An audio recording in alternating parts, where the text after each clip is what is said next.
How to change video quality on YouTube application.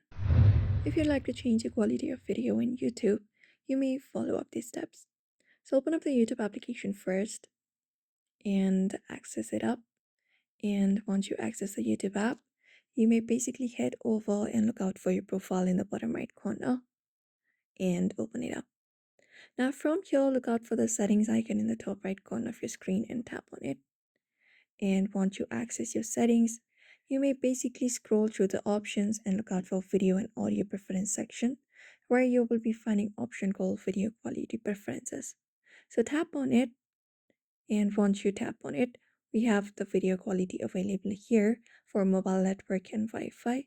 So if you'd like to change your quality on mobile network, you can select higher picture quality if you'd like more, or data saver for low picture quality. Similarly, if you'd like to have a greater video quality on Wi-Fi, look out for higher picture quality. Select it up and data saver for low quality. But this is it. And if you'd like to keep it auto, you can just go in, basically select that, and it will change according to the network preferences. So if you'd also like to change the video quality on YouTube, you may follow up these steps. Otherwise, you can even head over manually to a video first like this.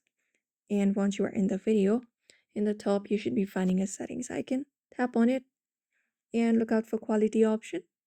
And from quality, select the quality you prefer. For example, I would like to select advanced, and then you can select the quality you prefer. For example, 1080p. And that's it. So if you'd also like to change the quality of video on YouTube, you may head over and follow up these steps. So I hope this video was helpful. Give it a thumbs up and subscribe for more tips and tutorials.